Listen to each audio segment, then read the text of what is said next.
everybody. Welcome to The Banished Zone, a show about flesh and blood with Bryn. And with Chris. And today I think we ought to get right into it. Let's because dish. Look at us. The truth is that I've been doing podcasting for 5 years now or something. 4 years now. Something like that, yeah. And every time I think, well, we better vamp at the beginning in case we don't have enough time.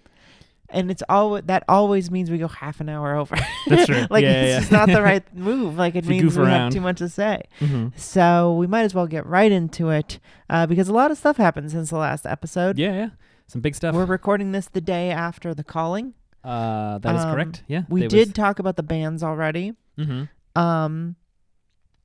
But we now have all of this. We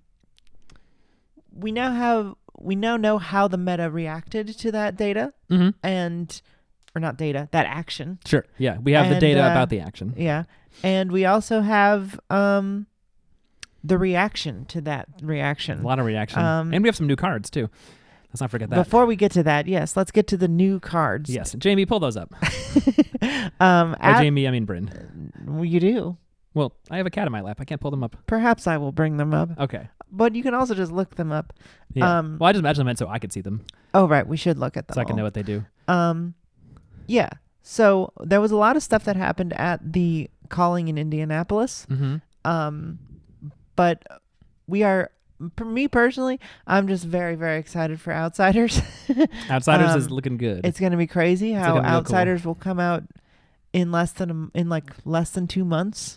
Yeah, and it's the end of basically March. Everyone will stop complaining, and there'll be no more problems with the game. Right, meta will be perfectly balanced. Everyone will be happy with S tier Azalea. Okay, but it'll be perfectly balanced, but it will also be balanced in a way that everyone likes. And it's aggro's viable, ice is viable. It'll somehow be everything is viable, but also people aren't annoyed by that. You can play Kano, you can play Dorinthia, you can play Azalea, you can play Katsu. Everyone's S tier. Everyone's favorite hero is S tier. Except Oldham. Oldham becomes dumb. So they ban all his cards. He has to play naked with when people play Chaff Goblin and they're like the goblin has a stick that deals 1 damage. Oldham only gets that weapon. He only gets a stick. He doesn't even get a hammer or anything. Yeah, just a stick. Okay. Yeah. Everyone's going to haze Oldham because they're sick of him bullying. Well, I don't know if people will be happy about that who play at Oldham now. Yeah. But everyone will agree, even the people who are feeling bad, that it's their time to feel bad. Yeah. So that's how I feel about Outsiders. So I'm excited to get some reveals, which it's a lot more than I thought we'd get. Yeah, I kind of thought maybe like 1 card or something, but several cards. We got several cards, and we also... and tokens, and we're really getting like a full package sort of understanding of what the diseases are. Yeah. So the first one that came out or that was posted was called Death Touch.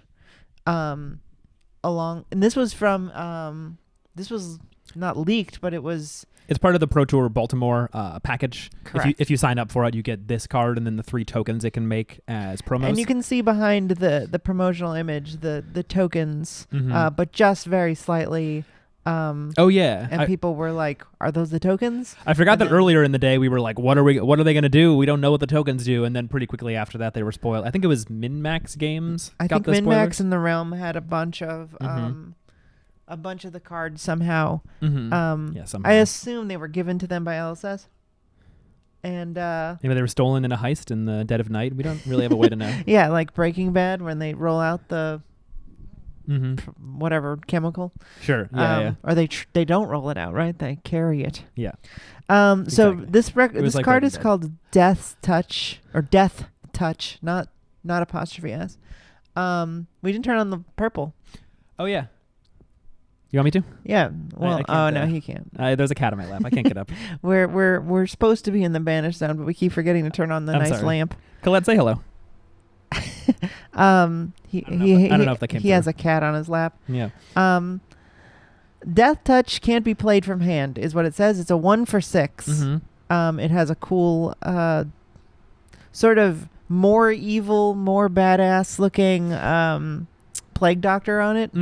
Who may be the same guy from Back Alley What is that called? Back Alley Break Line, I think. It's pointed out by Yuki on Twitter. Looks pretty similar. Looks like a similar kind of dude. And he had like Similar a name kinda in the guy. flavor text, which is like those people have also like I think anyone who has a name of any kind, it's like they have a whole document about like their backstory and what they connect to and like future cards and stuff. That's right. Yeah. It says when this hits a hero, create a frailty, inertia, or a blood rot pox token under their control. Yeah. And I don't know if we mentioned it's an assassin / ranger action. Yes. Attack action. So it's not an arrow, Mhm. but it can't be played from hand, so it functions like an arrow. It feels like an arrow. Yeah, it has arrow energy. Arrow energy. Yeah. And 1 for 6 is crazy. 1 for 6 is good. There's only a couple other 1 for 6s in the game. There's Growling. yeah, And Levia. there's what's the other one? Boneyard Marauder. Mm-hmm. Levia has 2 at least. That's all I can think of. No, there's a couple Savage Swing, I think. Oh, yeah, the one Savage that you have to Feast? discard a card as an additional cost. So it's like oh, right. it's yeah. a 1 for 6, but it's like kind of a 2 for 6 or like whatever you value that card at. Yeah. And you know, to be fair, this can't be played from hand, so you have to have Mhm. either put it in the arsenal or loaded it, and that's usually 1. So it's kind Sure. of a 2 for 6. Yeah, yeah. But- And also it loses, like the arrows are at best 1 for 5, and those can be loaded with a bow, so it's like you can play them the turn you draw them more easily. But even so, getting another point of damage on a 1 cost is pretty insane. Like the fact that it makes it a popper is pretty wild. It's a popper. It can pop now. So yeah. Everyone's afraid of old Dromai, right? yeah. No, not really. No, she's good. She's pretty good, but she's not the fine. best. But so, and then we got the rest of them spoiled. The rest of the. Let's just talk about the diseases. Oh yeah. So we immediately got. I'm not seeing the good pictures of them, but we immediately got the blood rot pox spoiled. Uh-huh. A nice cold foil blood rot pox. Oh yeah. Um, Beautiful. and that one is at the beginning of your end phase, destroy blood rot pox, and it deals 10 damage or 2 damage to you unless you pay 3. 3 is a lot. Yeah, and 2 is a lot. That's 2 is a lot. That's a whole. That's 2 Kodachis that hit. Yeah, That's, I mean, if you take damage from Blood Rod, then it makes Death Touch a 1 for 8, potentially. yes. Because it's 6 and then 2. Along with Blood Rot, there are 2 other cards, and I think there's almost all of them. Every token got these 2 other cards Yeah, I think you're right. spoiled as well. One is called Spike with Mhm. the disease, in this case Spike with blood rot, and it's a 1 cost attack reaction Mhm. that says target attack action card with stealth gains +3, Mhm. and when this hits, create a blood rot pox token under their control. Yeah. And then there's also another card called Infect that says it's a 0 for 3 that says stealth. When this hits a hero, create a blood rot pox token under their control. So you can play the Infect for free, Mhm. and then if they block it, you can, for 1, hit them again or react with the Spike with blood rot. And then if it hits, so then it becomes a 1 for 6, Uh-huh. 2 cards. 2 cards, yeah. It becomes 6 power, and it will give 2 blood rot pox tokens. And then they have to. And also, importantly, these are just assassin. The attacks and the attack reactions aren't assassin ranger. Mhm. So you have to be Arachne or Uzuri to use these. So you That's get right. some access to the diseases, but it seems more easy if you're assassin. Well, Or we don't know just yet. these 2 cards. Sure, you get These cards. 2 cards are assassin. We don't know who else is doing Sure. blood rot. I guess we any don't know other way. what Riptide will have on his arrow. It's probably something crazy. We got no idea. And we still don't know um, what stealth does because this is like a special one that doesn't explain the keyword. Right. Like They're- those old boost cards that don't say what boost does. And they look lovely. They do look They good. clearly are trying to keep stealth a little bit hidden right now. Yeah, yeah. Another fun thing about these cards is that they all have the blood rot pox logo. Or at least I assume that's a blood rot Oh, pox I didn't think logo. of that. Yeah, you're probably right. That's Um, like an icon of it in the codexes, maybe. That little That's symbol right. on the card text Right. box. Because That's cool. because within the text box there's a shadowy, transparent or opaque logo on the Blood Rot Pox token. It's this logo, so I assume that's Blood Rot logo. Yeah. So when you see that, just know this is gonna do that shit to it. Yeah. And then on the Frailty token, it's a little different. I feel like my big problem with this is that they look real similar. The symbols? The symbols. Are you sure those are different? Yeah, I don't. I am sure they're different. Okay. Yeah, they look a little different, but pretty similar. Oh, well, am I sure they're different? Yeah. I was pretty sure they were different, but now that I'm looking at it. Is it like the Aesir language or whatever? The rune chant language? Maybe they are all the same. Yeah, it's hard to tell with the text around them, like what's going on. It's unclear. Yeah. I think maybe they're the same, actually. So now that I'm saying it out loud, I assumed they were per disease. Mm-hmm. But maybe they just mean they have a disease effect. Maybe it's they're a just disease logo. We don't know yet. And now that I'm saying it, it's entirely conjecture. Yeah, it's funny. If this was a Magic set, I would assume that symbol was like the set symbol. Did they do that way? Just like every set had a symbol, and it was usually trying to like tie into like the set theme in some way or other. No, I know, but not behind the text all big like that. Right? No, but just like a little icon like that would be perfect. So like the only time symbol. we've ever seen LSS do this with Flesh and Blood is the defense reaction symbol in the Dory vs. Reinhardt. The Dory versus Reinhardt. Yeah, I was thinking of that too. How they added that. Are there sync belows in that deck that have that? It'd be funny if if sync belows. Maybe not. Yeah, it'd be funny if those became really collectible, like a sync below with a defense react symbol. Yeah, well, probably not. Oh yeah. So then, what does inertia do? So I think that the reason I think they're related to this does a status effect is because of the defense reaction logo. Okay. Is that it has something to do with like this has some sort of status effect. Yeah. As well, just so you don't forget. Yeah. And then we'll move to Frailty because it's next in this list. Oh, Frailty. I'm sorry, I didn't mean to jump the list. It's okay.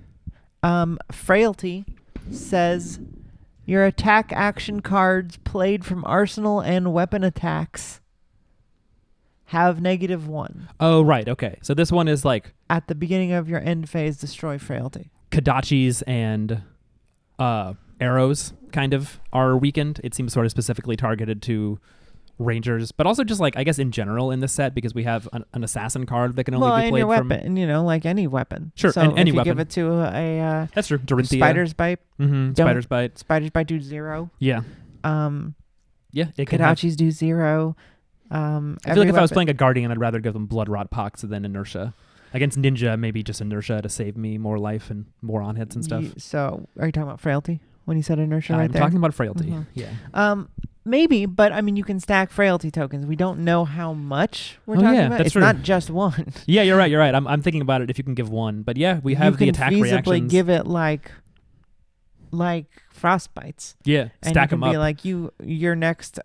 all of your arrows do 5 less now. Yeah, that's very punishing. Or a Guardian, like your hammer does 3 less. 4 less. 4 less, whatever. So, we don't know how easy it's going to be to give these tokens. But I think we can start looking at and thinking about what Brian Gottlieb meant when he said Crown of Seeds should maybe stay around, considering what's going to happen in Outsiders. Yeah, that was one of the things that he said in the Banned and Suspended article, right? Was that based on internal testing as well as cards releasing in Outsiders, we believe Crown of Seeds should remain legal at this time. I mean, we know it says... Do you have a photograph of it? Are you saying that like word for word? I don't know. I read it a couple times. I mean, he did post it a bunch in response to people complaining about the bans and the meta. About how Oldham was too good. Yeah. Yeah, we'll get there. Yeah, but I mean, we know it is as easy as playing... Well, do we know they're commons? They're... Not all of them are commons. Some of them are rares. They have the rarity on them? Because... So Death Touch doesn't. Death Touch is a green... promo. Yeah. People are theorizing it's a Majestic because it seems like... I think it's probably a Majestic. It'd be pretty crazy to have it in a cycle, like a 1 for 4 that's blue. It does only block 2. But yeah, that's what I think. Infect and the Spike. Okay, Infect is a common and Spike is a rare. Yeah. So they're pullable, easy. This is standard stuff. Sure. Infect probably comes in a cycle. Yes, and almost that certainly. means it's 3, 2, 1. Yeah. Okay, interesting. So this tells me like in a draft, you're very likely to be attacked with an infect.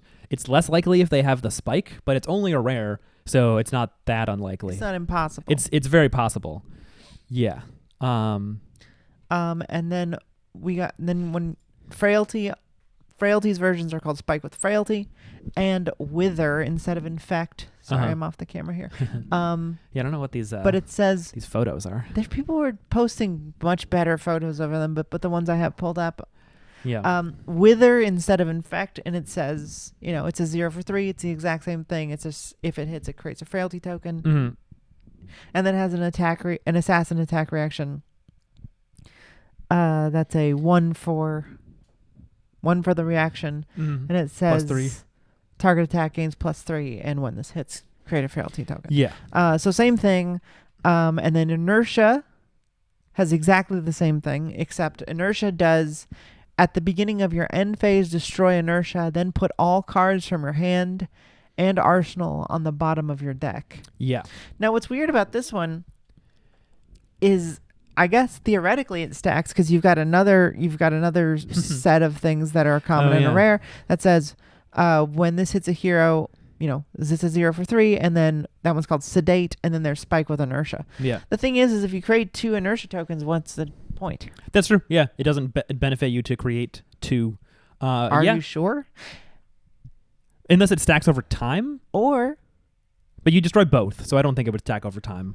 So this is the only thing that would make me think it's not going to be that hard to take a little potion or wash yourself or otherwise kill the tokens. Because if you're wanting to stack them, even inertia, which only has 1 effect, which is an insanely powerful effect. Yeah, I was going to say, I think probably this is a command and conquer effect. At first glance, inertia is like the best one. Well, it's like a future command and conquer because it doesn't mess up their arsenal now, but if they keep anything in there or in their hand, then it messes it up. And this is a set where like we already have a card that wants to be played out of the arsenal, like wants to be stored in arsenal and played next turn or loaded in. We have ranger, which wants to have stuff in arsenal. Well, that's what I mean. If you're a ranger, it's a big deal. It's a huge deal, yeah. It's a huge deal to even if you do play everything out of your arsenal, if you wanted to keep an arsenal, if you wanted to arsenal at the end of your turn, too bad. Yeah, that's a big problem. Also, if you want to, or if you just want to arsenal at D-React, which is like a great place to put D-Reacts, and something I was gonna say about all these, like the fact that we have these very potent on hits, and then that we have these attack reactions, that kind of tells me that we're looking at a set. I mean, even if we didn't have Riptide, who is like specifically a trap ranger, a trapped base ranger, it feels like a D-React kind of set because it's like if you're gonna give on hits and react, it seems like a lot of reactions in general, and whatever stealth is, which has to be some kind of evasion, I assume, that will make it harder for things to hit. Like you might definitely want, maybe stealth means you can't block from hand with certain cards, can't block with something that has too much power. You would want a defense reaction in arsenal for that kind of situation. I feel like stealth doesn't mean that. It would be pretty the way crazy they're using it. If it just was if it was like Benji, like can't be blocked by cards from hand. I think it was an interesting idea. I don't know. I believe we've talked about it on the show before. Yeah. I hadn't actually thought about how this applies to my theory. Yeah. It does throw a little cold water on it. The theory was that stealth is functionally Benji's ability, that anything below 2 can't be blocked by a card from hand. Yeah. Which I think was an interesting idea, but considering that this cycle that's a 0 for 3 has it on there and gives an inertia on hit, seems a little powerful. It would be, because we have Leave No Witnesses is like a 0 for 4 that has an on hit, and the other, like that one destroys an arsenal and is 0 for 4 and blocks 3. So it's like majestic though. Yeah, true. And even then, it's like I doubt they would be like classifying unblockability as being worth 1 point of damage. That seems a little overpowered. So yeah, I think it's going to be a lot more conditional in terms of the evasion or how hard it is to block, or there's just cards in the set. Yeah, it's hard to imagine that it's that good, but there's going to be something. I mean, like we have these on hits and these attack reacts, so we're probably going to have some similar, like something similar to Death Touch that's Assassin Ninja. And has like a different kind of on hit that's more ninja themed. And Yeah. so Benji might really like those cards to like guarantee they hit. I wonder what a Ranger Ninja would be like. Yeah. Because it can't all be Ranger Assassin Ninja. Mm-hmm. Because then it would be too many assassin cards. You need Ranger Ninja too, yeah. You need Ranger Ninja, but what the fuck is that? Is there going to be little like pew, pew, pew, pew arrows? Yeah, I don't know. That cost nothing? That'd be cool. Cheap arrows. Another guess could be attack reactions. What if it's a 0 cost arrow that says this arrow reduces the cost of your bow by 1? If you load this arrow, it reduces the cost to load. Yeah, that could be. So cool. then you can just like keep shooting like little 1 pings. But can they be? They probably can't be arrows if they're for ninja though, because like the Ranger Assassin one isn't an arrow. It just can't be played from hand. So, unless it's like you can load this if you control a Kodachi or something. But my guess is just like similarly themed cards. What was the Codex combo? The one we saw, Codex of Frailty. Codex of Frailty. Yeah, but what was the class combo? Do you remember? Assassin Ranger. It's Assassin Ranger. It sure is. Yeah. Yeah, because that card synergizes really well with Death Touch. Play the Codex and then put a Death Touch from your graveyard into your arsenal and then go again. What does it do again? I think Codex of Frailty is, let me see if I can remember this. Let's see, I'm going to look it up. Okay, I'm closing my eyes. Each hero puts a card from their graveyard face up in their arsenal. Down. Face down? Okay, sorry. Fuck. I'm going to quit the podcast. Each hero that does discards a card, create a Ponder token under your control and a Frailty token under each opponent's control. How can you do this? I read the card. It's I remember. like literally what it says. I don't know. I remember. I can't do this. Well, okay. Yeah, and we know what Frailty tokens do now, which is that they reduce your weapon attacks and cards from arsenal. Yeah. Oh, man. So this puts attacks in their graveyard or in their arsenal and then reduces the power of them on their next turn. So it makes them like discard a card to load a card into their arsenal if they want to. And it's not may, it's puts. So you have to do it. If they have an attack in their graveyard and an empty arsenal slot, then they have to do that and discard a card. So you're basically like, bring back an attack you already played, lose a card, that give that attack -1, and then also I get to play out of arsenal, empty my hand, and then still ponder and maybe arsenal the card. Now, if you have an inertia token and a ponder token, what happens? You get your you get to draw a card before that happens, right? Or after? That's actually, that's a good question because, before this was like Seek and Destroy. Seek and Destroy is a similar effect, right? Where it's like at the beginning of your end phase, you destroy your arsenal. That's what inertia does as well, right? It discards your hand and destroys your arsenal. Yeah. Okay. So if you have a ponder and an inertia, you can choose to order them where first you destroy everything and then you draw a card and then can choose to arsenal it. Mm-hmm. That's very interesting. Yeah. So yeah, you can ponder. You can destroy everything, and then you draw your ponder, and then you can choose and then to you can arsenal still that. Arsenal. Yeah, if you want, because they both happen at the beginning of the end phase, so you can choose which one happens. Yeah, so ponder is going to be really important. Ponder is nice to get around inertias. Yeah. So yeah, I mean, from what we've seen so far, it feels like a very grindy set, like a set that's all about getting your on hits to stick. A set that's about like, I don't know. The closest thing it reminds me of from what we've seen of the Ranger card or the Assassin cards is Dorinthia almost, where it's like the Warrior cards all block for 3, and they're pretty much as a rule each card pumps by 3 at most. Okay. And then you're trying to get an on hit through with the Dawnblade, where it's like every value, like all those attacks that are a 0 for 3 that blocks 3 and then has stealth and an on hit. They're incredibly fair unless you manage to connect and then get the effect of attacking with Dawnblade again or getting a counter or whatever. Sure. So, in Welcome to Wraith, we had several different defense reactions. We had class defense reactions for every class, right? Yeah. Every class has their own D-react, and then there's also Sink Below and Unmovable. Brute only has one. I guess they only have an M, don't they? And it's a Majestic. Yeah, I suppose that's a little on theme. Brute isn't as is Boneyard or Bonehead? Oh yeah, that's an instant. And it's super rare, but they have that too. Yeah, that's true. But then Warrior gets Steelblade Shunt, Ninja gets Flick Flack, and Guardian gets like 4 different ones. Right? Yeah, they get Staunch Response. Do they have more in Welcome to Wraith?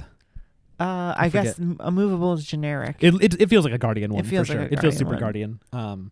But yeah, that's what I'm getting. I'm getting getting vibes of Welcome to Wraith. I've been saying this for a while, though, that I really wanted them to have more reaction step grindy. Yeah. Like, play. I want to be able to get, like, fucked by an assassin being like, well, and I have the attack reaction, and just be like, okay, well, I have the defense reaction. Mm-hmm. And then them being able to, and then I have another one. Then, I have the like, secret shuriken or whatever. Like, I want that to be able to happen, to be For able to like, sure. stop and it, like, to be fun that way, where you both plan to be, like, interacting a lot in the defense reaction step. Because it's funny because it's such a unique experience to this game. Yeah. And it feels so infrequent, where you get to have cool, like, oh, but you've activated my trap card feeling. Yeah. Or the feeling that it's too late, which is like a really fun feeling when you're fighting a Dorinthia or like Kasai or something, is you decided to block or not block, and then they're reacting, and now you're looking at cards in your hand and like realizing choices you could have made differently. But you're in the reaction step, so now you're not allowed to do it. You can only react. You can't defend anymore because it's too quick. It is very cool, and it's like if you're not playing against a like Guardian or Warrior, it's kind of unlikely that they'll come up. Like, a lot of decks sideboard them in for certain matchups, and a lot of, like, you can expect pummels from Guardians to the point that, like, people don't, even at high level tournaments, don't seem to really have any habit of being like, okay, move to reactions. Like, I mean, they do, but like, people will sort of just play this sync below. It's pretty shortcutted against its other, like, they're like block, and then do you have any reactions? Sync, unless it's a warrior or a guardian, like you're saying. Like Dorinthia, it's like the whole turn is happening in that little zone that in some matchups is completely skipped over. But Dorinthia is the only warrior gets played in CC. Mm-hmm. Sorry, Bolton heads, but generally. Oh yeah, Bolton people play Bolton some, but he's also not very attack reaction heavy. There's really only a couple that you use. You're more about charging and comboing and stuff. Right. So it's like there isn't really that much kind of going on except for Oldham. Yeah. And then Ranger only has Rain Razors and Art of War, so it's like it's an instant. Yes. Those are both instants. They're instants. Yeah. So it's like, well, Roger Bodie came in with a little actually and told us they function like attack reactions. It doesn't matter. They still are instants. They're still not reactions. And they don't have to. You can play them anytime. You can play them whenever. Yeah. So those like add a little bit of the spice, but it'd be cool to not just have to rely on like Lightning Press and Rain Razors, but to just have some like good old fashioned attack reactions. And then you send it to Endless Arrow, and they have to be like, do I respect the pump? And maybe it actually blocks 3 too. Like, it'd be wonderful to put some cards that block 3. I'm trying to imagine what a defense deck reaction arrow would be. A trap arrow. A trero. Yeah. We're gonna find out what what if there was a card that you could attack with unless you wanted to block with it, and it was you know what I'm saying? Yeah, like, totally. Because that's the sort of the problem with arrows and D-reacts. Yeah. Is that like you're making a choice to run something that can only be one thing. Mm-hmm. But if you got traps, everything is hurting you. Yeah. So maybe this is what I'm saying. I think Riptide is going to be a control hero, and he's not really going to hurt you on his turn. Like he'll just be dealing. He'll be like a Steelblade Shunt in Dory, but worse. Yes. Like dealing more. That is a really interesting idea, because like he's gonna be all like, "Oh, you want to hit me with your like spider bite? Okay, you're gonna fall in this huge pit, or like you're gonna get hooked or whatever." Yeah. And then I like that idea. You're gonna everything will be like a reckless swing. Yeah. And you'll have to have defense reactions to not get hit to your actions. Yeah. That is maybe you're saying if they're also arrows, it's like you can play defense reacts to stop the damage. Or I something. mean, like they're traps, right? They're traps that you can shoot or not. Okay. Right? Like they're like nets. Oh yeah, and then if someone gets webbed or entangled but or whatever. But you can play them as defense reactions. Interesting. Yeah, that'd be very, very cool to see. Because I was gonna say, like, the one of the main strategies that Dorinthias have into like Oldham, into like hard control like Guardian matchups, is just run like 9 Steelblade Shunts, and then you can block their hammer constantly with a Steelblade Shunt, and then that's like pretty much unblockable damage. I guess they could prevent it with Crown of Seeds, but it's just like it's 9 less damage you have to deal them during the matchup. So that could be really useful for Ranger as well, where it's like Ranger has a real problem just getting through the wall against Guardians, because the Ranger has a very limited amount of damage in the deck. The weapon is 0. They have pumps and they have arrows, and if they don't push damage over the top enough times and survive the onslaught, they just run out of cards. and die. So something that is like chipping damage back against a Guardian when they attack you would be really cool. I've also seen a lot of people talking about how it'd be cool if there's more anti-fatigue tech for Ranger, just because it's a very fatigable class. Oh, I think we're going to see some anti-fatigue tech. I hope. For sure. I mean, like I just described with Riptide, Uh-huh. I think he's going to be a lot of pitching to, I don't know, do weird shit. That's kind of recursive. Mm-hmm. I don't know. And then, do you think that Uzuri will be like a straight up mill deck?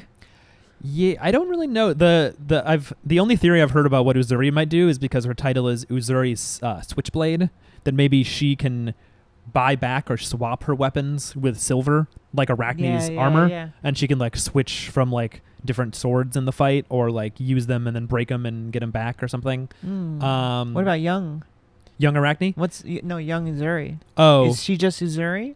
She's just Uzuri, and she has the Mysteria border. I assume it's going to be the same text, but I also it's weird that it's a different border though. It's very weird, and I don't know what to make weird. of it. Yeah. It's like, how different is it going to be?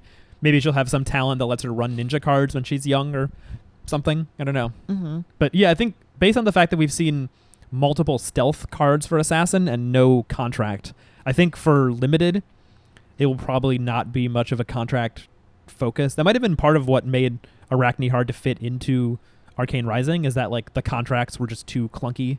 I'm not even sure if Arachne was contract focused back then when they were testing them out, because the hero changed a lot. But right, it just feels like trying to be like, I'm going to stack up some silver and then benefit from it in a limited environment is just kind of asking to die. Really hard. And also you don't have the legendaries, so what are you even buying back with the silver?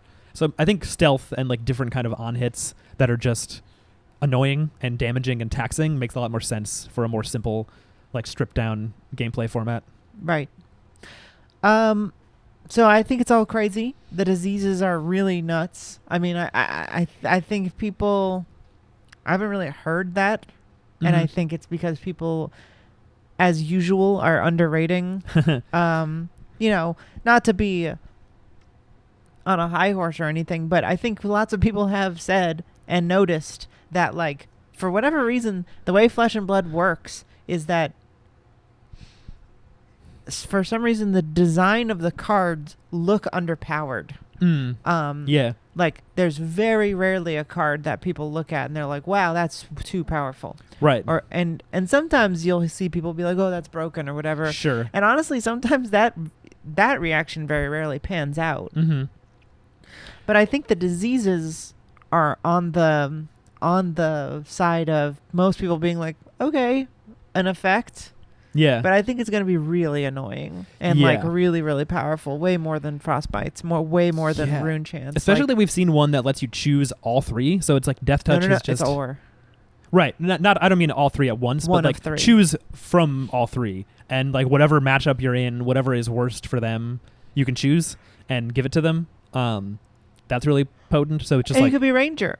Yeah. You can be Assassin or Ranger. Yeah. That card looks pretty runnable in Lexi because like there's reload effects, or Azalea because like people have pointed out take aim buffs a Ranger attack by 3 and reloads, so you can play that, load Death Touch in, and then play it for 9 damage. And if you have a tuna counter, you could do... I know, it's fucked up. Yeah, it's good. It could be very powerful. You can dominate it too.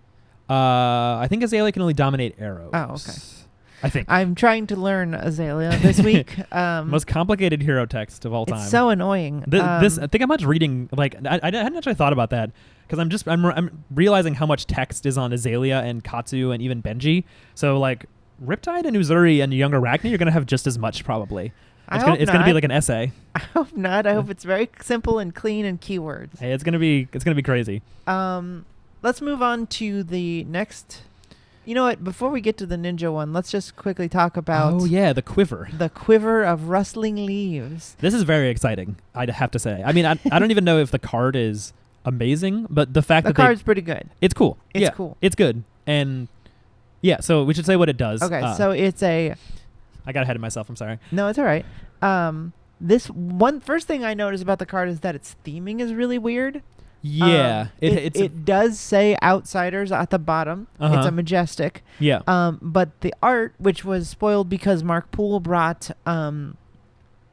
artist proofs to his to his booth at Mhm. the SGG Con, and they were in there on sale for $40. Yeah. Very cool. They'll draw a little thing on the back. Yeah. Yeah. Neato stuff. Support the artists, We love it, etc., folks. etc. Cool that LSS gives these to them. Mm-hmm. Really nice. But it's also a brand new card, spoiled card. And what it is a quiver. And the first parenthesized, italicized text on the card reminder text says a quiver can be equipped in a weapon zone in addition to a bow. So bows are all two-handed. so far. So you can have on your offhand, even though it's not on your offhand. Yeah, it's on your just back. there. Yeah. It's in your quiver slot. Yeah. So you can run this in any ranger for free, I guess. Like it's there. It's a slot in your 80 and that's it. Yeah. And what it says is, And what it says is, instant for 3, reveal the top card of your deck. If it's an arrow, put it face up into your arsenal and destroy quiver of rustling leaves. Mm-hmm. So first of all, it's an instant, and it does not say once per turn. Mm-hmm. You can do this as many times as you want, assuming you have enough arsenal slots. Yeah. So you could do this 2 times. Yeah. So it's functionally a one turn ranger into Kano. I guess. Well, I'm just like thinking about it now. It's reveal the top card, Yep. but if you pitch multiple times, aren't you just revealing the same card? What do you mean? No, you pitch it, you reveal the card. Okay. It's an arrow. You put it into your arsenal. You do it again. I think it's gone by the time you because it says put it into your arsenal and destroy quiver of rustling leaves. I don't think there's priority in between. You can put 2 on the stack, 2 effects. Oh, like put them on the stack and then let one resolve and You go pitch in. 2 times. Oh, I see what you're saying. Yeah, you're right. And then you draw, and then you do it, and then you draw, and you do it, because you can Right. order the instance. Yeah. Put 2 instants on the stack, so one resolves, you reveal it, and then put it in and destroy, and then the second one resolves, and the quiver isn't there to destroy. But it's not like a cost. It's not No. that you have to destroy You it. just destroy it. For sure. Yeah, that's true. So you can do it multiple times. I think you could feasibly do this 4 times. You can dig if you want. Yeah. If you had 4 arsenal slots, which I'm not saying there's going to be, but Yeah. we have no idea. I'm going to go ahead and say whatever Riptide is running on his head Mm-hmm. isn't going to be New Horizons. Yeah, I think That's what pretty I likely. think. I think that is a fun double arsenal slot for Lexi, Mhm. and even Azalea probably doesn't want that. She wants her skull bone. You can make weird builds of Azalea, but I don't think the like standard type want 2 arsenal slots. I think that Riptide might have more than 1 arsenal slot anyway. And that's why he has Um, less health. He just has a double slot. I don't know. Maybe he but has we'll an extra see. slot and can be used for traps or something, like some kind of condition. That's of what like, I'm thinking. I think he'll have like a special trap zone Yeah. or 2 that that aren't for arrows Maybe. Yeah. or something. Yeah. Who knows? It's hard to say. They haven't really done pretty much every warrior, like outside of really basic stuff like Braveforge bracers or scabskin leathers or something. It's like equipment doesn't often carry over. It's like they put out, like you said, Yeah. a ranger. Lexi got a new hat. Well, ninjas. Ninja, but even Ninja, it's like Phi ended up working better with Mask of Pouncing Links than Momentum, and it's like same with Benji. yeah, with Benji, and like Momentum is still very playable, but I feel like I don't know, the ones from Welcome to Wraith are so simple and basic that it's like I think they could always run, and it like makes sense because I it's the see what first you're set. saying. It's like in 10 Mhm. years you could run a warrior and you'll want Braveforge bracers, but New Horizon is so specific, like. I think every Runeblade likes Grasp. Grasp is really good. Yeah, Grasp is basically. That's also Arcane Rising. It's like Braveforge bracers for a Runeblade. Mhm. Stormstriders is really I commonly think run. every Runeblade likes Creepers too. Mm-hmm. Yeah, I think Um, Runeblade is just maybe a little overtuned. a little powerful. Yeah, Um, but yeah, there's definitely examples where it's like people don't want to use the same weapons or equipment really, like for different build. I don't know, because whenever they build, like they do a new class or a new hero of an existing class, it's like wildly different to the old one. It's like Right. Phi had no combo lines like Katsu did. Lexi and Azalea very different in how they deploy arrows and how they use the arsenal and stuff. mhm. Bolton compared to Dorinthia is completely different. Like wants to do different stuff, different weapons, different game plan. Yeah, they're similar, but they sometimes will have like similar cards, but For sure. they try to make them different heroes. There's like good cards that will cross over and be playable in both, depending on builds. But especially Runeblade. yeah, for Runeblade. Not so much Wizard. Wizard, yeah. I mean, they all both run the boots. Yeah, but Icelander is like really different hero than Kano just because of hero ability, and I think we're gonna see that with Riptide. Like, it's not gonna be too much crossover. But yeah, the thing I love about Quiver of Rustling Leaves is that this feels like maybe the first time there has been just a strict like power creep equipment for a class. Because even like... You think this is too powerful? No, I'm not even saying it in a bad way. Like, I don't actually think Quiver of Rustling Leaves itself is that powerful. I think it's good. But just the fact that they added a type of equipment that is just free to run. It's like even the closest we've had, I think, is with Oldhim, where it was like, what if his hammer is one-handed so he can run shield? And then eventually they realized, wait, this has the power level of a two-handed weapon. We just kind of arbitrarily made it one-handed so we could run shields. And they kind of realized their mistake and had to nerf. And even then, it meant that Oldhim had to run Winter's Wail over a Nothos or Sledge because those are two-handed. So it still like technically had a downside. The downside was just like not super relevant. But this one is just run a bow and then also run a quiver for free. So like if there's a legendary quiver that has a more like across the game effect, can be activated each turn. I hope there's 3 different quivers. Oh, for each ranger? For each ranger. Oh, that'd be awesome.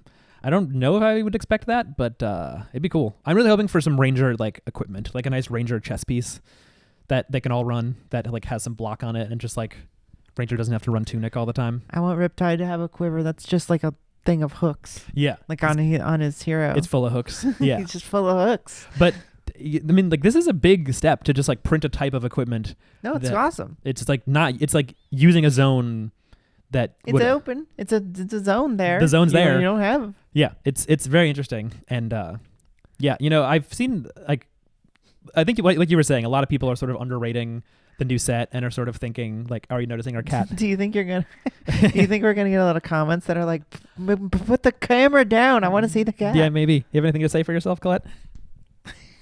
She's licking herself. She has nothing to say. Yeah, like you said, I've seen comments from people being like, I think this, like they've been saying that Ranger and Ninja are 2 classes that have a lot of trouble into heroes like Oldhim, and currently Oldhim is one of the best decks even after the nerfs when they banned stuff. So maybe like part of the idea was like, well, Dynasty didn't move the needle that much on the meta. Maybe they already think Outsiders won't, so they're like nerfing prematurely to get the power level back down. But I've heard that take as well, and I don't think that's the case. I don't think that we're gonna. My feeling is we have yet to see a draft set that didn't have a very strong hero. The best hero. Or the best. Yeah, the best hero. Like by far, right? Like pretty much, yeah. I would say early on, like Monarch, Chain, Prism, Tails, Briar completely broken, had to be broken in half. Yeah. The only eroded hero, which I didn't know was monumental when I started playing. Yeah, it's crazy. But big deal. Hopefully they never have to do that again. Yeah. Or ban a hero. And Oldhim.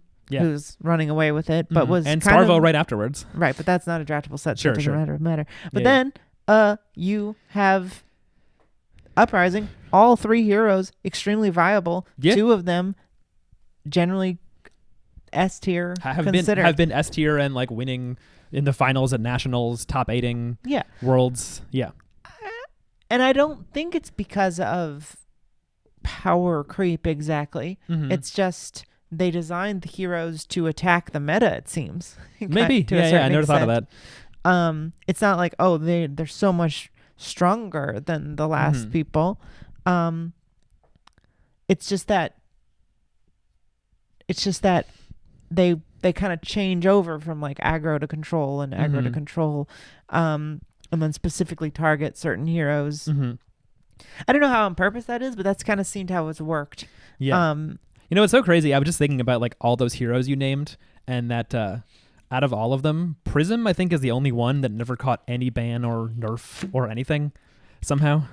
Like, I guess because it was only like certain matchups that she made unwinnable. Like, it wasn't like everyone had a terrible Prism matchup. It was like Oldham really did, and Icelander and Kano did, and then aggro decks had more of a chance into her. But it is crazy how like widely broken she's considered. Like, everyone is like, Prism is fucking broken. I don't think Prism is broken. I don't think she's, and when I say broken, I mean poorly designed. Okay. Right? Like, let's be clear.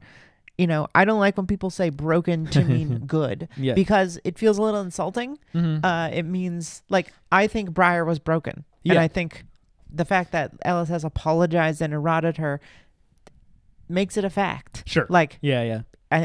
in their design language and ideals, Mhm. they fucked up and Drone, Duskblade, they had to apologize. or broken whatever. cards. They had to right? fix them by banning them. Yeah. So I think that's when I say broken, I mean that. Okay. I do not mean a card that is very good or a hero that is very good and Sure. and is dominated. Pushed, I think, is maybe the better term. If they're not Pushed, breaking the overtuned, game. you know, you can say they're too strong, whatever. When say broken, I personally don't mean that. Sure. So I don't think Prism is broken. Mm-hmm. I think Spectra is. Yeah. And Also Luminaris to an extent. I think the reason they couldn't ban anything was because you couldn't. Personally, I think they could have eroded what Spectra did and changed it in the game rules, and I'm really surprised they never have. That's true. There's certainly nothing intuitive about the card, about like the reminder text. It doesn't say what you think it says. Mm-hmm. Or it doesn't. You would never read that and think it does what it really does. You need to rules. consult a legal document to find out what it actually does. And it's wrong. And to me, that's one of the worst decisions I think the rules team and NLSS ever made. Yeah, was they made it too wonky. But I also believe that if you made it so you could just like be Kadachi Katsu and just like pop all the auras in a row, might have just like ruined her hero completely. Yeah, I think that too. Yeah. So I kind of get it too. She already didn't have a great aggro matchup. I kind of get it both ways. Yeah.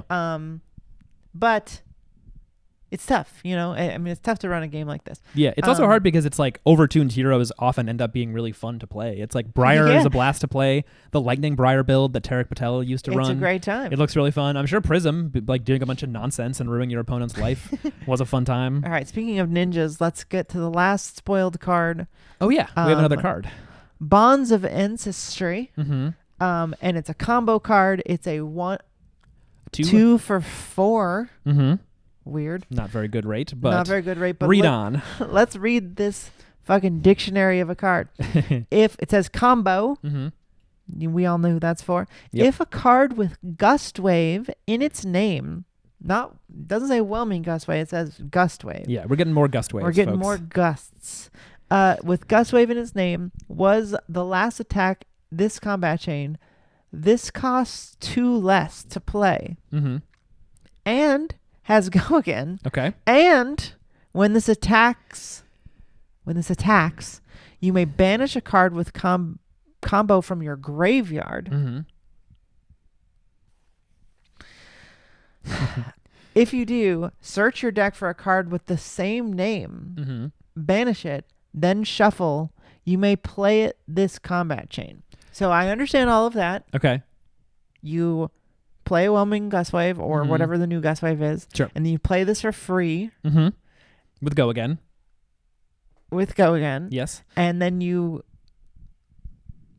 banish something from your graveyard. Yeah. And then you banish the same card from your deck. You tutor it out from your deck. You tutor it and banish it. And that one you can play. This is my biggest question. Can you only play that one? Yeah, because I believe so. Because what does it say? You may play it this combat chain, meaning the one you find. If you do, search your deck for a card with the same name, banish it, then shuffle. You may play it this combat chain. I'm pretty sure that's the exact same wording as Katsu's hero ability and Mask of the Pouncing Lynx, both of which are basically like they find you a card. It's like less powerful than going in your hand because you can't pitch it or arsenal it or block with it or whatever. It just is banished and then you can attack with it that turn. So I'm almost positive just the one that you tutored out of your deck, the one from your graveyard, is banished and not playable. Okay. Which that's like something a bit weird about the banish zone is that there's not really a way to like track. Like with Kano, it's like it's kind of the same. It's like you can banish something and then play it this turn. But if you don't, it stays there, but you can't play it anymore. Yeah, so It's you a kind little of annoying. you need like two different banish zones. Like Phi can be the same way where you banish for Art of War, but then you also banish for pouncing links. Yeah, chain too. Yeah, it's yeah. The banish zone contains multitudes, folks. Yeah. It's a complicated area. A lot of stuff happens in there. A lot of I ins, would a lot of love a little chain mat that had two little zones right Oh, next yeah. to each other. like a blood dead zone. That'd be cool. Yeah, yeah. So this card. So it's kind of confusing. Leviah too. Oh, Leviah. Yeah, that'd be awesome. So this card is a little confusing, but you play the Gust Wave. You play this for free. It's a 0 for 4. Mhm. It lets you tutor for another card, and then you can play that one. Yeah, that seems really powerful. It sounds insane, and it's rare.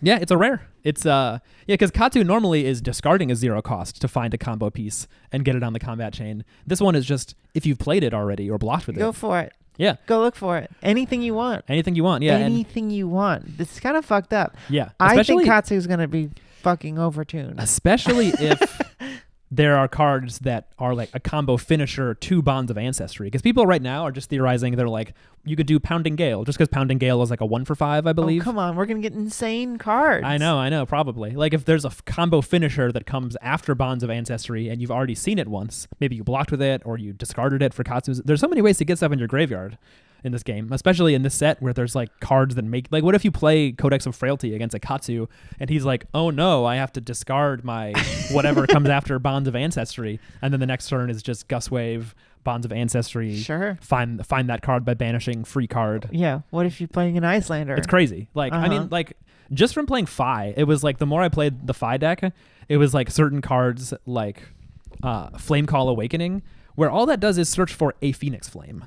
One of the worst cards in the game on its face. Just a 0 for 1 if you have another Draconic Link. Yeah. Even just doing that, like putting a Phoenix Flame into your hand, felt really, really powerful. So the idea of getting like a full power attack out of your deck that you can play just for doing your game plan is really strong. You could feasibly do this, do another Bonds of Ancestry. Mm-hmm. Wait, is that possible?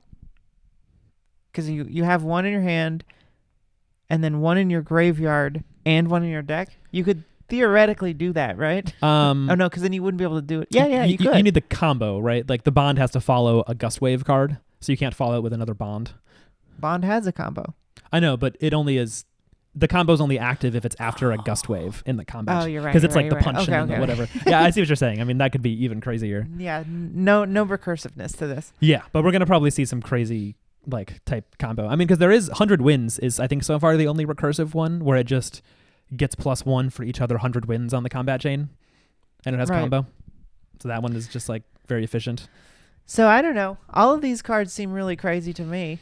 They're looking good. They're looking pretty good. I was seeing a lot of comments. Matt Folks in the Twitch chat for the Calling Indianapolis was like, he was saying like, I think my chances of not playing a hero from Outsiders at the Pro Tour is low. Are very slim. Right? I think it's possible. This is what I'm saying. This is I saw that take before about like, oh, they're banning Guardian or whatever because Outsiders isn't going to change anything. Boy, you better wait. Yeah. You better calm down. Yeah. This is just looking at some of these cards, it's really crazy. I don't imagine we're not going to get some.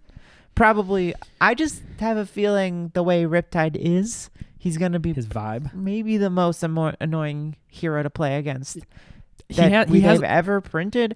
And I haven't even seen his text. I mean, I've seen the number. What does he have? 38 health? Yeah. Oh, yeah. He has a lower health. What other heroes have that? You have fucking Benji. You have Kano. You have Icelander. You have KO.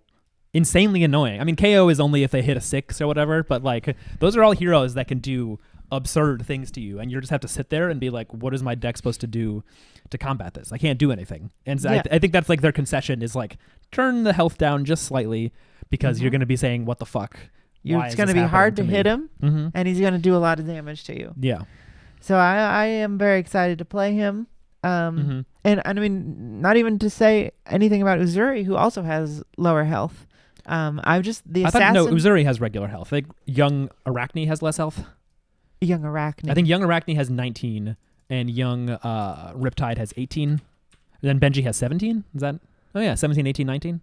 Is that how that 17, goes? 18, and 19. Oh, I think that's maybe. how it is. Yeah. Now that I think about it. Yeah. So I think there's a lot of cool stuff coming in Outsiders. I'm very excited for this, and let's get into the bands. The band sorry, not the Harden. bands. Did you mean? Let's get into the results By battle hard, I mean calling. of calling. Yeah, Yes. we're good at talking. Yeah, we can do it. We are very good at talking. Mm-hmm. This website I'm looking at doesn't have any of the Outsiders heroes, so I can't even look at their health. Wow. Fools. Well, I'll be proven wrong or right in the comments. Tyler, hurry up. This is not gonna work. Okay, tell me about what happened. Oh The yeah. calling. This is you're trying to Google, like, when I at some point I was like, why did I Google flesh and blood spiders bite card? And then I was like, oh yeah, if you Google flesh and blood spider bite, it's just like a gory picture of someone who's like, am I dying? Is my arm gonna fall off? Should I go to the doctor? Yeah, it's too in my head. Oh yeah, here is the. Yeah, so it's. Oh, Riptide is 19. Okay, and 38, like I said. Okay. Yeah, Riptide is 1938. Young Arachne is 19. Solitary Confinement is 19. So they're both 19. Uzuri is both regular, and Benji is still 17. So Yeah, that's it. Benji is young. I don't see, there isn't very many other heroes in the game that have a lower health and are not that annoying. So Yeah. I don't know. Honestly, I wonder if in retrospect they would have made Oldham less life. That's a good question. I feel like they could have. It hardly even would feel like it helped, but right? Because Yeah. it's really hard to do damage to him. yeah. But anyway, so the calling. Mm-hmm. The calling happened once again. Michael Hamilton wins it all. Incredible performance. Mhm. The ending game is so funny. That game is crazy. It's so funny. He doesn't Even- use Stormstriders He to doesn't win. use Stormstriders, and he looks surprised that he wins. Uh-huh. Like there's a moment he does a huge 20 damage. It's Ice Eternal It's for a like 20 damage Ice Eternal. 8 or something? Yeah. He has 5 rune chance. Yes, or yes. rune chance. He has 5. X becomes 5, He goes X5, and they have 3 Frost X's, right? So that, yeah. and they have 3. So it's that a becomes 20 20. damage, and it's fused, obviously. Mhm. So he does a 20 damage Ice Eternal turn, and the guy dies. Yeah. Charles Dunn, right? Right. And I think maybe he was surprised because Charles Dunn. And Michael just goes, what? Yeah. You can see on his face he didn't think that was going to be the end of the game. Yeah. Hello, Kitty. She's looking at me. She wants to be on the pod. So it's really an impressive game. I think maybe part of the thing that confused him is that Charles Dunn was playing a pretty heavy fatigue Oldham list. He was playing like the new hotness, which is gain a bunch of life, have a bunch of defensive cards, and also have Imperial Warhorn, which you get out and then use to destroy auras against Icelander or Dash.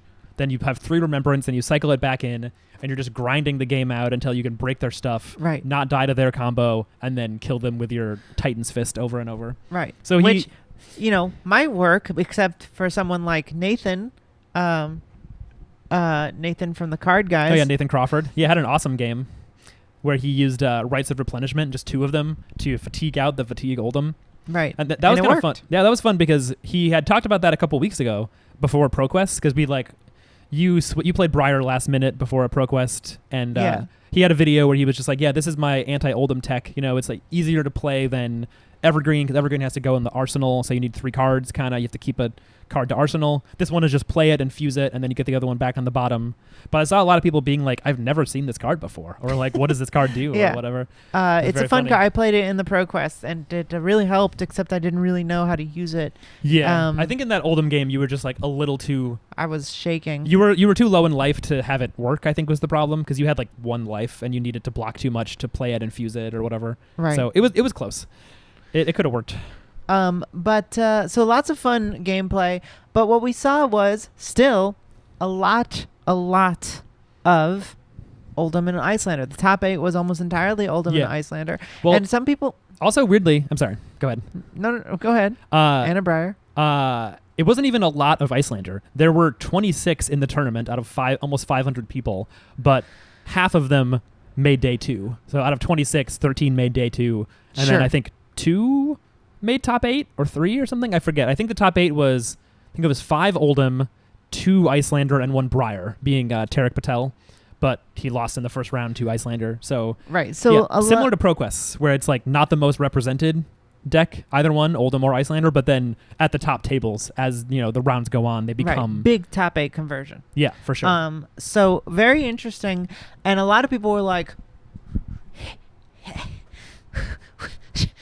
I thought you were supposed to have banned them, you fucking idiots. I thought it was illegal to make a Frostbite now. What is this bullshit? Yeah, a lot of people had a sort of weird reaction, being like, this isn't what we wanted to see. Mm-hmm. And I'll be honest, I don't remember anybody calling for those bans before they did it. I remember Hypothermia. People were like, before that was the one that I saw. And also Crown of Seeds. I saw literally not one person say we should ban Winter's Wail. No. Not a single person. Mm-hmm. And really not anybody. People saying Crown of Seeds because Oldhim was like a little powerful, but like people weren't saying like Oldhim is too strong. Yeah. So I think Crown is one of the best cards in the game for sure. Right. But I think 5, surprisingly, we didn't see hardly any of. Yeah, there was a decent amount. It just like didn't make it to the top. I think someone made it the top 32 with Fi. Like they did decently well, but it's just Oldhim is a tough matchup, and Icelander I think became a tougher matchup without Belittle. So I want to quickly read this whole thread because I think this is a great thread, and I think Brian Gottlieb now being the sort of like American. I don't know. He says designer commentator for Fab, but he definitely is a spokesman. It seems like sometimes. I think it's fair to say he's behaving like a spokesman for the game, and he's working for them. He designs the game partially. So I think he said on podcasts he's been like, I have the cop out of like being a contractor and not a full employee. So sometimes I'm just speaking as myself, and sometimes I'm speaking as LSS. Right, but he's convenient. But yeah, it's convenient. But I for sure. Like I think on Twitter he speaks for the devs and for like the game. He speaks for the game. Yeah, and I think. And I think that I think this thread is a really good and respectful and really makes me feel confident in the game. I agree. And I just wanted to read it real quick. It says, Brian says, in all seriousness, he made a joke about banning Michael Hamilton from the game. He says, in all seriousness, I'm sure a lot of people were shocked to see Ice dominate again, but it was never our intention to destroy these decks, and I think they were both disrespected a bit by the field. Very curious to see what great players of New Zealand come with for the calling. And Yanji, our friend and guy who plays at the card store sometimes. My friend and yours. He was on the commentary, the commentator's booth for a couple games. Also, at the calling. not just someone I know, but a winner of a blitz calling commentator, a great player. Yeah. He says, I'm usually not very critical of LSS development, but I think this post misses the mark.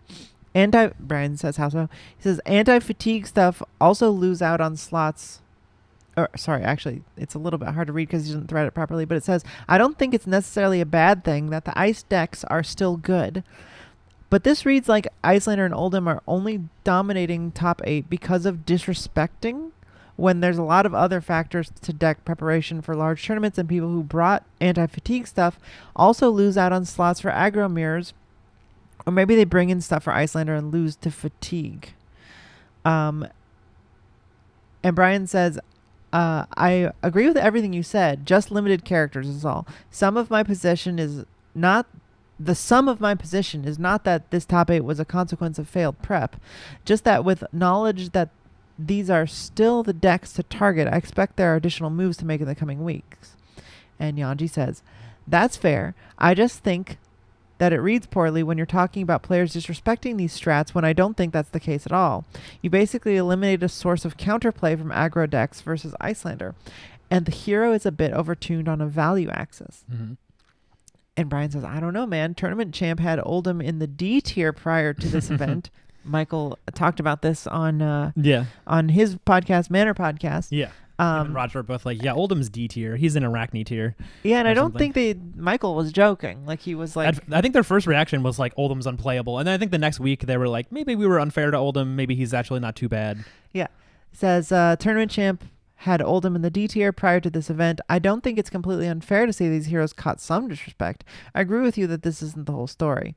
And Yanji says there's Briars that failed packing stuff like Rights, Evergreen, Red, etc. The issue isn't that the fatigue strategy is unbeatable, it's that the methods to do so also pigeonhole you into playing a deck that's also going to be a heavy dog versus another highly consistent strategy. Mm-hmm. And Brian says, I get what you're saying. The metagame needs better tools to combat these strategies. All I can do is just keep posting this blurb. And then he screenshots, given internal testing as well as cards releasing in Outsiders, we believe Crown of Seeds should remain part of Classic Constructed at this time.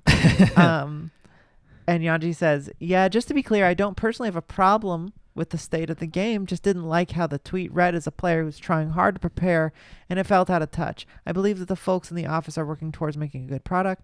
And Brian said, feedback taken, appreciated, definitely not my intention to respect. You have my apologies too. Mm-hmm. And that's the end of the thread. Yeah. A very impressive. Brian did a great job. Yanji did standing up for players who, because I think Brian, I didn't take it that way, but I definitely understand how it could have been taken that way, that it's like, well, we weren't disrespecting that, but you can only prepare for so many different things. Yeah. I think Yanji played Briar, possibly. I don't remember at this event. But yeah, it is weird because it's like, if you look at the overall numbers, it's like for a lot of people's tournaments, like the impression, I think, especially if you watch day 2, was like, okay, the menace of this tournament is the Fatigue Oldham. There's a Fatigue Oldham that's undefeated, and then eventually you have many Oldhams in the top 8 and Icelander. So it feels like an ice-dominated tournament, and they did dominate in the end. Ice decks were all the top 8 except for Briar. But in terms of like actually like who you sit down and play against for many rounds of the tournament, the odds are good that it would have been like Phi or Dromai or Dash, or there was even a few. The odds weren't good for Bolton, but there were a few Bolton. There were a lot of Lexies. I think I saw someone say on Twitter that there was like Lexies at the top table for a little while. Like there was a Lexi that was 8-0, and I think just eventually the Guardian matchup caught up to them and the Lexies dropped off. But there were all kinds of decks you could face, and it's really hard to just like, you could make a Briar deck that's like, this will beat Oldham, but then in a Briar mirror, you need to have some edge in a Phi matchup against Dash. Sure. There's all kinds of situations that you need. I feel like the more I play CC, the more I like feel that tightness of an 80 of like, you can imagine so many things you could do if you could have 100 cards in your deck and just like sideboard exactly how you wanted. You're not allowed. You can only have 80. Yeah, there were 7 Kano, so I'm sure some people like had to skimp on Arcane Barrier. Yeah, it's hard to prepare for everything. Mm-hmm. But I think what it makes me feel in general is that we are seeing the ice slowly move away, slowly turning to rot. Okay. Right? like I think Brian is saying like, we are weakening the heroes. Yeah. We're not saying they're going to go away forever, but when Outsiders comes out, we can't make them too weak. Oldham might need Crown of Seeds to survive the onslaught. Honestly, I would be surprised. I wouldn't be surprised if when Outsiders come out, they unban some of this stuff, okay, or unsuspend some of this stuff, like for Icelander or Oldham. Yeah, I'm not sure. I mean, like, I think Winter's Wail is probably way too overtuned, but I don't know. I think I could see it. Yeah. I think he's literally telling us Outsiders is powerful, and it's going to be too powerful if we don't have Oldham and Icelander in the mix. Yeah. That's what he's saying. He's saying if we don't have Icelander and Oldham in the mix to keep the heroes of Outsiders in check, it would be bad. Yeah. Could be an Azalea-dominated meta. Yeah. Can you imagine how excited people would be if it's suddenly like Azalea is S tier? She is going to be S tier.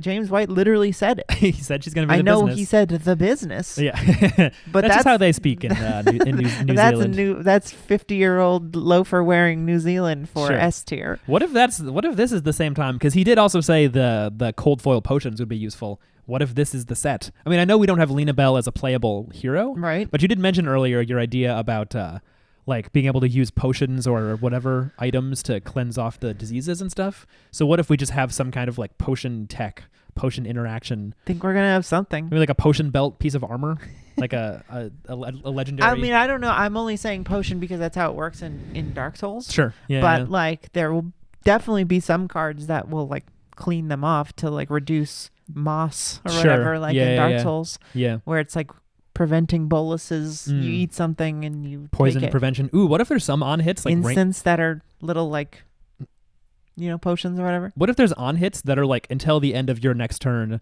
this player cannot give you tokens or on hits or something? Yeah, I Could think be there's like- going to be disease, cures, and hate. Hey, you know what's going to be good is Stamp Authority if this is really a super on hit base meta. Uh-oh. Remember that card? Yeah. We have some.